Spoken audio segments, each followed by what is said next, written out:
এবং ডেপুটেশন চলছে চলবে।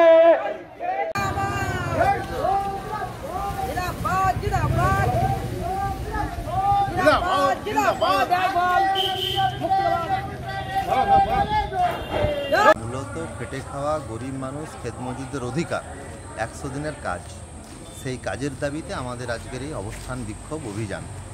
100 দিনের কাজের দাবিতে 4-এর ক ফর্ম পূরণ করে আমরা সংগঠিত করে এখানে এনেছিলাম। আমরা প্রশাসনকে বাধ্য করতে পেরেছি তাদের কাজ দেওয়ার জন্য 4-এর ক ফর্ম গঠন। প্রশাসন সেই 4-এর ক ফর্ম রিসিভ করে আমাদের দিয়েছেন এবং প্রশাসনিক স্তরে যাতে আগামী দিনে ক্ষেতমজুররা, খেটে খাওয়া গরিব মানুষরা, জব কার্ড হোল্ডার যারা, তারা তাদের কাজ পায় সে ব্যবস্থা প্রশাসন করবেন বলে আমাদেরকে কথা দিয়েছেন। আপনার নাম? সুস্মিত পাল।